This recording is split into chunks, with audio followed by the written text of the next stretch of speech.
$5,000. That is the exact number sitting inside a trap that over 22,000 American families are about to walk straight into. Not $5,000 in repair costs down the road. $5,000 added to the sticker price of a brand new SUV in the last 12 months alone, before you've even touched the key.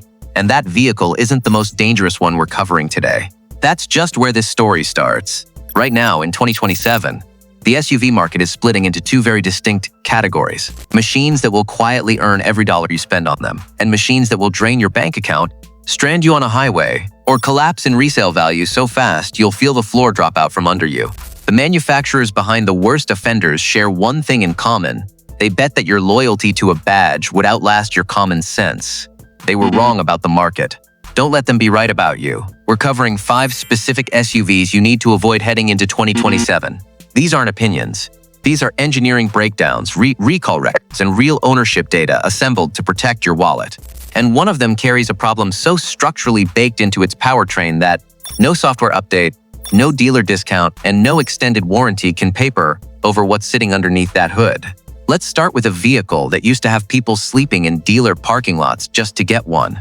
The 2024-2026 Ford Bronco, specifically the standard 2-door and 4-door variants built on the GE1 body-on-frame platform, arrived with so much cultural momentum that the engineering team apparently forgot their job was to build a truck people could actually live with. The off-road credentials are real. Nobody's arguing the Bronco can't crawl a rock. The problem is everything that happens between the rocks. Those removable modular roof panels, the defining aesthetic feature of the whole vehicle, are sealed with compression gaskets that are fundamentally incompatible with highway driving at sustained speeds. The gasket material compresses unevenly across the panel frame, creating microgaps that channel wind at highway velocities directly into the cabin. Owners describe it not as wind noise, but as a sustained low-frequency resonance that builds over distance and makes 2-hour highway drives feel like sitting next to a running industrial fan. Ford has issued guidance but no structural fix, because the fix would require redesigning the roof architecture itself. The bigger mechanical red flag is the APM module failure, the accessory protocol interface module, which manages the entire center console touchscreen stack. In specific temperature and vibration conditions, the APM's internal processor overheats and triggers a self-protective shutdown cycle. The screen goes dark for up to 5 minutes while you're moving. No navigation, no backup camera feed, no hazard light controls.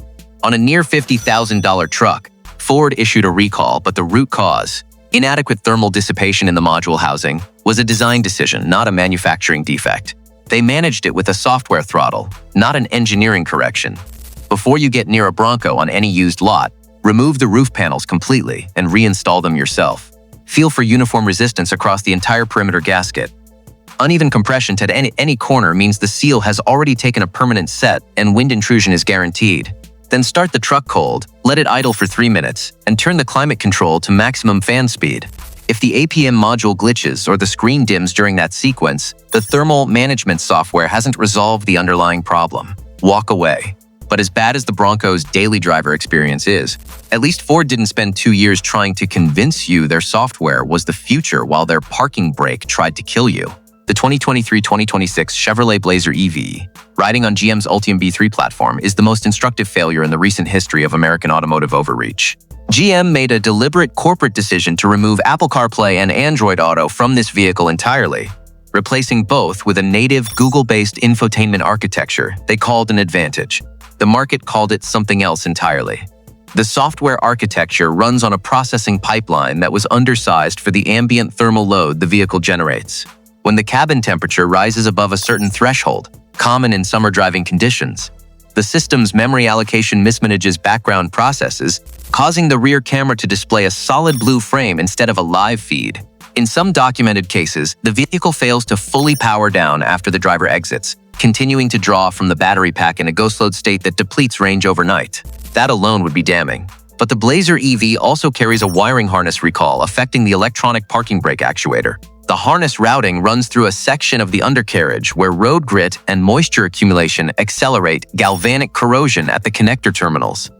The result is a parking brake that either engages without driver input, locking the rear wheels unexpectedly during low-speed maneuvers, or fails to engage at all when the driver needs it. Both failure modes are dangerous. Both stem from the same inadequate harness protection specification. If you're somehow still considering one, pull the infotainment fuse, wait 30 seconds, and reinstall it. Time how long the system takes to fully reboot and check for camera functionality immediately. Any delay beyond 90 seconds or a blue camera screen means the thermal degradation has already begun. Then ask the dealer to put the vehicle on a lift and physically inspect the parking brake harness connector at the rear axle crossmember.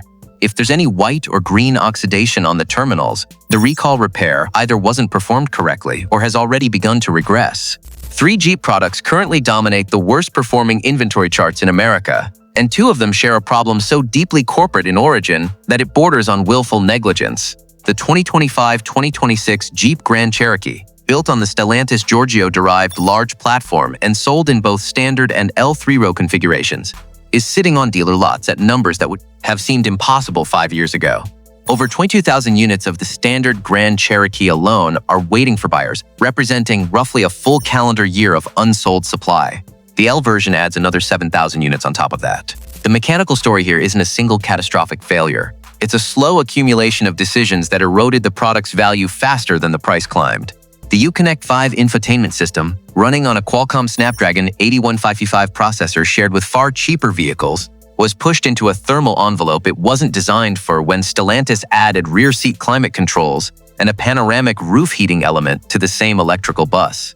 Owners report random screen blackouts and spontaneous system reboots, not because the processor is defective, but because the voltage regulation on that shared bus drops below the processor's minimum stable operating threshold during peak demand. It's a systems integration failure, not a hardware failure. The difference matters because a hardware failure can be replaced under warranty. A systems integration failure requires a hardware revision that Stellantis hasn't announced.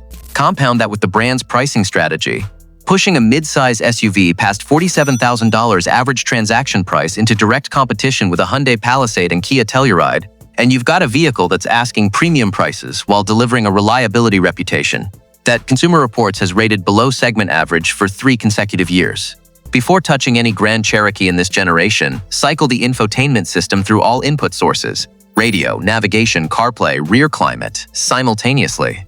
If the screen dims or resets during that sequence, the voltage regulation issue is active in that specific unit. Check the service history for any warranty claims related to the Uconnect system. More than one claim in under 30,000 miles is a signature pattern for the integration failure, and it will continue regardless of dealer intervention. Now, the vehicle sitting at the intersection of genuine engineering incompetence and spectacular marketing failure, the 2024-2026 Mitsubishi Outlander, built on the CMF-CD platform shared with Nissan, redesigned for the 2022 model year, and updated again for 2026 with a 1.5-liter turbocharged inline-4 replacing the previous 2.5-liter naturally aspirated unit, is a case study in what happens when an accountant overrules an engineer on displacement decisions. The new 1.5T engine produces 174 horsepower. The vehicle weighs over 3,700 pounds in its standard AWD configuration. That power-to-weight ratio sits comfortably below every meaningful competitor in the segment, and not slightly below. The Toyota RAV4's 2.5-liter 4-cylinder makes 203 horsepower in a vehicle that weighs less. The Honda CR-V's 1.T makes 190 horsepower. Mitsubishi's decision to downsize displacement for fuel economy compliance delivered the worst of both worlds. Fuel economy that doesn't significantly outperform the competition and real-world acceleration that owners describe as requiring a running start to safely merge at highway speeds. The third row is structurally fraudulent as a selling point. The rearmost seating position, accessed by folding the second row forward on a track that adds approximately 4 inches of access width, places adult passengers in a 27-inch knee clearance space. That's 6 inches less than the rear seat of a standard full-size sedan. Mitsubishi markets this as a 7-passenger vehicle. It seats 5 adults and 2 children under 12 comfortably. Calling it 7-passenger requires a definition of passenger that the automotive press has been too polite to challenge directly. Dealer markups have erased the only remaining competitive argument: price, pushing transaction costs toward $45,000 on loaded trims. At that price point, the Outlander isn't a value play anymore. It's just an underpowered, overpriced compact crossover with a dishonest seat count. If you're evaluating a used Outlander from this generation, take it onto a highway entrance ramp and merge from a standing stop at the base of the ramp. No running start. If you reach highway speed before the merge point, the powertrain is performing at specification. If you don't, you've just experienced what 60,000 miles of that stress does to a turbocharger spinning at maximum boost every single time a driver tries to keep pace with traffic. And then there is the vehicle that makes everything else on this list look like minor inconvenience. The 2025-2026 Ford Mustang Mach-E, built on Ford's MEB derivative GE2 BEV platform, has collapsed so completely in the marketplace that Ford's own Q1 26 delivery numbers showed a 60% year-over-year decline. Not a dip, not a correction, a structural demand collapse that no incentive program has been able to arrest. The reasons stack on top of each other like a mechanical diagnosis. Loss of the $7,500 federal tax credit eligibility removed the single financial argument that made the entry-level Select trim defensible against the Tesla Model Y. Depreciation curves on this platform are running at roughly 60% of original value over 5 years. Among the worst retention numbers in the EV segment, which means used Mach-E examples with low mileage are available in the low 20,000s. Buying new at over $40,000 means absorbing $24,000 in depreciation over 5 years on a vehicle whose competitive position is weakening, not strengthening. The active recall landscape makes it worse. Ford issued a recall on the headlight module driver circuit, a component inside the headlight assembly that regulates low beam intensity. Prone to overcurrent failure that causes intermittent low beam dropout with no warning indicator on the instrument cluster. A headlight that turns off without telling you it turned off, at highway speed, in the dark. There are also documented concerns about the Blue Cruise hands-free driving system's lane centering algorithm, misreading lane markings on sections of highway, where tar repair strips run parallel to lane lines. The system interprets the tar as a lane boundary and initiates a correction input that conflicts with driver steering. Before considering any Mach-E from this generation on a used lot, pull the specific VIN and check it against Ford's recall completion database at Ford.com. If the headlight recall hasn't been completed, the vehicle is not safe to purchase and operate at night. Run the Blue Cruise activation sequence on a section of road with visible tar strip repairs and watch the steering input indicator. Any uninstructed steering correction means the algorithm hasn't been updated with the current lane detection calibration. And check the 5-year depreciation estimate using any major appraisal tool before you sign anything. The math on this vehicle does not work in the buyer's favor, and it hasn't for 2 years. Look, manufacturers spend millions of dollars every year on marketing, designed to make you feel like the smart one for buying what they want to sell. The 5 vehicles we just covered represent $50 billion of inventory sitting on lots across America right now, built by people who confused customer loyalty with unconditional patience. They are not the same thing. Subscribe to this channel if you want data-driven breakdowns before your next purchase, not after. Your money deserves better engineering than this.